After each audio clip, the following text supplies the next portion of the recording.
Selamat pagi anak-anak. Oke, bagaimana keadaannya? Oke, baik.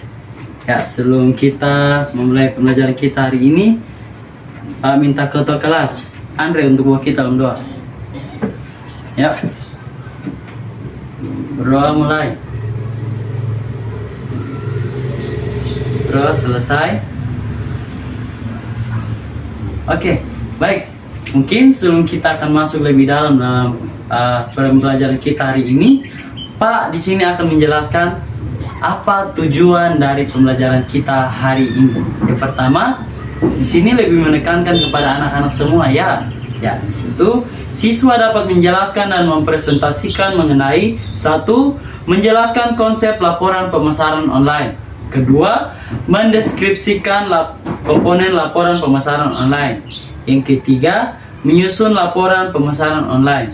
Yang keempat, membuat laporan pemasaran online. Yang kelima, Pak sendiri akan menjelaskan terlebih dahulu apa itu pemasaran online ya anak-anak. Oke. Pak ajak kita semua bangkit berdiri. Kita mau menyanyikan lagu Indonesia Raya. Oke, semua siap? Semua tahu? Oke, silakan. Ayo, Sani, ayo berdiri. Oke, Pak angkat untuk kita semua ya. Indonesia tanah airku, tanah tumpah darahku. Di sanalah ku berdiri, jadi pandu ibuku. Indonesia kebangsaanku, bangsa dan tanah airku. Marilah kita berseru, Indonesia bersatu. Hiduplah tanahku, hiduplah negeriku, bangsaku, rakyatku semuanya.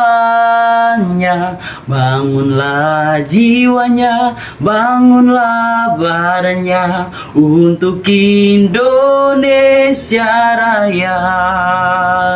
Indonesia Raya, merdeka, merdeka, tanahku, negeriku yang ku cinta. Indonesia Raya, merdeka, merdeka, hiduplah Indonesia Raya.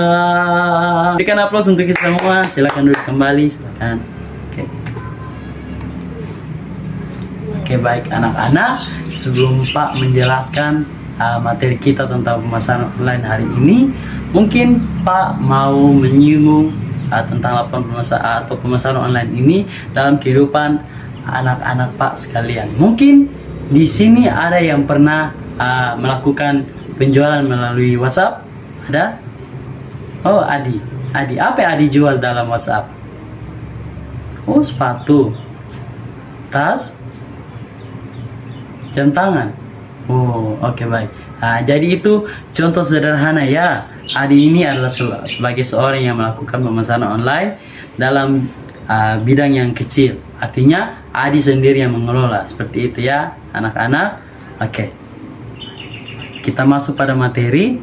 Pak akan menjelaskan apa itu pemasaran online. Jadi anak-anakku, pemasaran online adalah upaya mempromosikan produk melalui platform online yang bisa diakses melalui internet, media sosial, website, blog, iklan, online, dan lain hal sebagainya. Seperti mungkin pernah nonton YouTube? Oh ya, pernahkah melihat di situ ada tulis iklan akan dimulai dalam ya, jadi itu cukup mengganggu ya, tapi ternyata anak-anak itu menjadi keuntungan bagi orang yang melakukan pemasaran online anak-anak. Nah, di mana mereka tanpa sengaja mereka melihat produk yang dijual oleh seorang pemasar online. Nah, dari situ orang-orang akan tertarik untuk membuka blog mereka tersebut dan akhirnya mereka melakukan pembelian. Seperti itu anak-anak. Oke.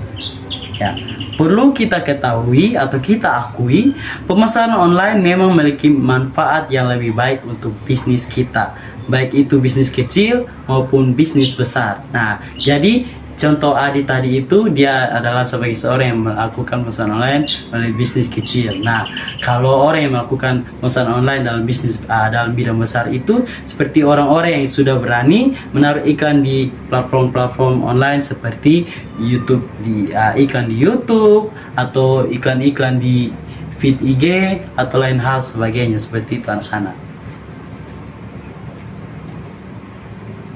Oke. Kita akan masuk dalam manfaat dari pemasaran online. Mungkin sebelum Pak masuk menjelaskan, ada yang tahu apa itu manfaat pemasaran online? Oke, baik, tidak ada ya. Oke, jadi Pak akan menjelaskan untuk kita semua. Manfaat yang pertama itu anak-anak, kita dapat menjangkau konsumen lebih banyak. Nah, mungkin ini terdengar sepele anak-anak. Namun, orang-orang yang melakukan pemasaran online itu tanpa disadari, mereka sudah menjangkau banyak orang masuk dalam setiap iklan-iklan atau promosi-promosi yang mereka naikkan dalam pemasaran online mereka atau dalam iklan produk mereka. Misalnya melalui Facebook, WhatsApp, IG, Twitter, atau lain hal sebagainya seperti itu. Jadi tanpa mereka sadari anak-anak, mereka telah menjangkau banyak konsumen dari berbagai kalangan usia. Namun, kembali lagi, bahwa dunia internet itu sangat luas anak-anak. Mereka dapat meriset dengan sendiri produk apa yang kita jual dan produk ini khusus untuk kalangan apa, seperti itu. Jadi manfaat yang kedua adalah menyasar audiens lebih spesifik. Ya, misalnya seperti ini anak-anak. Nah, ketika seorang pemasaran online itu atau ya Budi ini menaikkan iklannya melalui IG, nah otomatis pasti teman-teman Budi yang melihat adalah kalangan orang-orang muda, seperti itu. Betul atau benar Budi? Teman-teman Budi anak-anak muda atau sudah orang tua? Dan sampai sudah orang tua semua. Ya tidak ya. Jadi teman-temannya dari si Budi ini ternyata orang-orang muda. Nah, jadi di sini dia menyasar audiens lebih spesifik, di mana dia menentukan umur, dia menentukan perilaku konsumen, apa yang konsumen sering searching dalam pembelanjaan online seperti Shopee itu ya anak-anak ya seperti itu. Jadi mereka lebih lagi masuk di dalam menyasar audiens mereka itu lebih spesifik atau lebih tepat seperti itu. Jadi kalau Pak mau bilang itu adalah target pemasaran yang tepat. Nah, manfaat yang ketiga, mudah untuk mengukur performa. Ya, jadi manfaat pemasaran online yang ketiga ini, kita mampu untuk mengukur performa sejauh mana penjualan online kita ini berlangsung, seperti itu anak-anak. Jadi kita dapat mengetahui mungkin melalui komen-komentar yang sudah diberikan melalui pembelian produk ini yang telah kita naikkan seperti itu. Mungkin ada komentar baik, ada komentar buruk, bahkan komentar yang mendukung, seperti itu anak-anak. Nah, dalam dunia pemasaran online itu banyak ya anak-anak, tergantung dari bagaimana orang yang menjalankan pemasaran online itu, seperti itu anak-anak.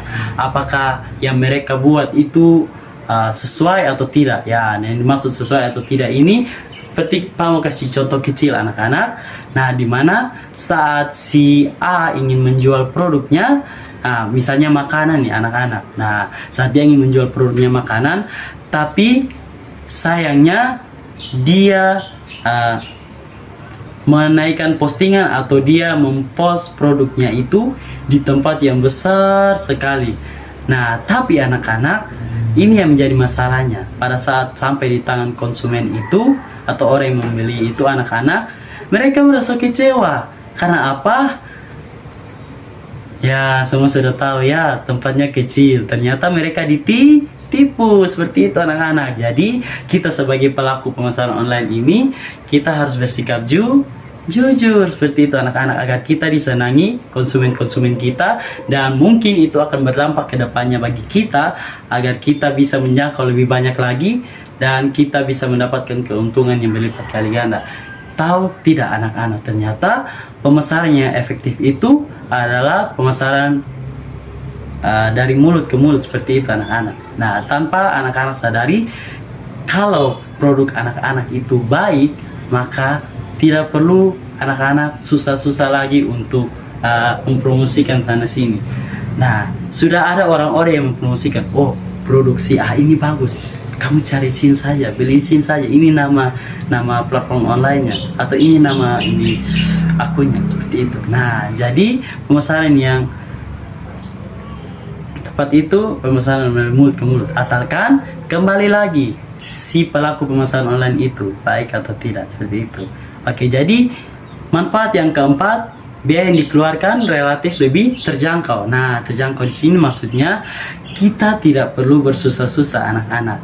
Kita tidak perlu mengeluarkan ongkos biaya yang mahal atau ongkos-ongkos biaya lainnya yang mungkin digunakan dalam perjalanan kita untuk pergi menjual. Kita harus naik angkot atau kita harus bayar ojek seperti itu anak-anak. Tidak. Nah, tapi yang Pak mau bilang di sini adalah kita dimanapun saja kita bisa menjadi pelaku pemasaran online, asalkan kita harus punya produknya. Masa kita tidak punya produk baru kita memasarkan saja, itu kan aneh kan ya, seperti itu. Jadi ya relatif lebih terjangkau, di mana biaya yang kita keluarkan tidak banyak, seperti itu anak-anak. Kita tidak perlu menyewa gedung, kita tidak perlu menyewa ruko, atau kita tidak perlu menyewa tempat-tempat yang mungkin biayanya mahal, seperti itu ya anak-anak. Oke, sampai sini mengerti? Oke, mengerti. Baik. Oke, karena tadi tujuan pembelajarannya anak-anak akan diminta untuk menyusun dan membuat laporan pemasaran online. Jadi Pak akan singgung sedikit tentang laporan pemasaran online. Nanti di situ anak-anak jangan lupa buat pemasaran online. Di situ anak-anak cantumkan tempat waktu pelaksanaan.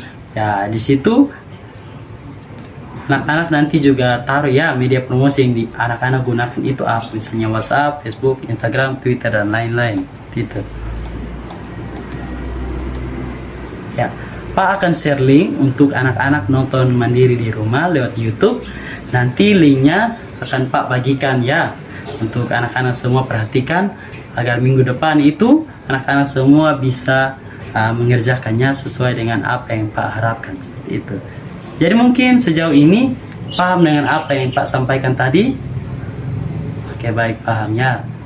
Paham semua, mengerti, dan semuanya bisa menerapkan pemasaran online itu ya.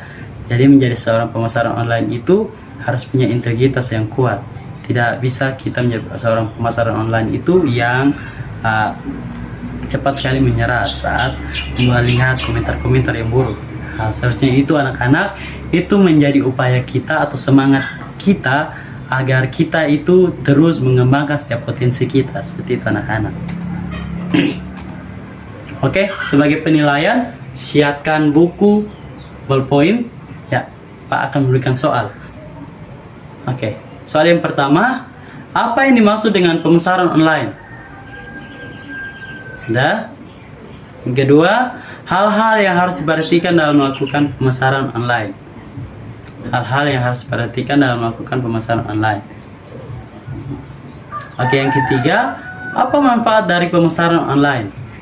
Apa manfaat dari pemasaran online? Ya, ini tugas kelompok. Ini tugas kelompok lagi ya. Yang tadi itu tugas individu, ini tugas kelompok. Ya, semua dengar ya, perhatikan. Buatlah kelompok dan diskusikan mengenai produk pemasaran online, dan buatlah laporan pemasaran online tersebut. Paham anak-anak? Oke, baik, paham ya. Oke. Jadi kesimpulan dari pembelajaran kita hari ini, pemasaran online itu sangat berguna atau sangat bermanfaat, apalagi di kalangan anak-anak muda seperti adik-adik ini. Pemasaran online itu tidak perlu yang terlalu luar biasa seperti keterangannya. Seperti tadi Pak bilang, kita tidak perlu menyewa ruko atau kita tidak perlu menyewa gedung atau tempat untuk kita melakukan pemasaran online. Tapi dimanapun kita berada, kita bisa menjadi seorang pemasaran online gitu. Dan seorang pemasaran online yang handal itu, dia tidak pantang menyerah. Mungkin sampai sini saja. Sebelum pertemuan ditutup atau pelajaran kita ini kita akhiri, Pak minta satu orang untuk bawa kita dalam doa. Oke, Susi, silakan. Berdoa selesai. Sampai jumpa lagi anak-anak. Oke, sampai jumpa anak-anak.